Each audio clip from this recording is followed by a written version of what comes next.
কি হয়েছে তোর? ব্রেকআপ হয়েছে? শোন, তুই না আমার মেয়ে, ঠিক আছে? তো তোকে না এইসব নিয়ে মাথা ঘামাতে হবে না। তুই এনে টাকাটা রাখ, শপিং করায় মন ভালো হয়ে যাবে। শোনো দিদি, আমার মেয়ে না অ্যারেঞ্জ ম্যারেজ করবে না। আমরা মানিয়ে নিয়েছি বলে কি ওরাও মানিয়ে নেবে? মনাকে দেখেছো?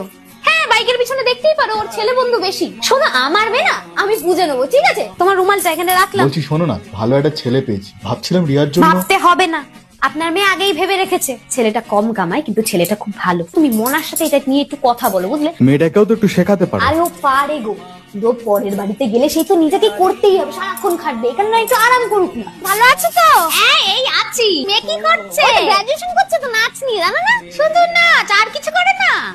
নাচ নিয়ে পড়াশোনা করাটা কি তোমার কাছে ম্যাগি বানানো মনে হয় দিদি?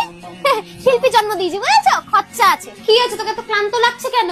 শোন, বিয়ে করাটাই না আলটিমেট না, স্বাবলম্বী হওয়াটা আলটিমেট। কাল বিয়েটা ভেঙেও যেতে পারে, কিন্তু তুই যদি স্বাবলম্বী থাকিস, তোকে কেউ ভাঙতে পারবে।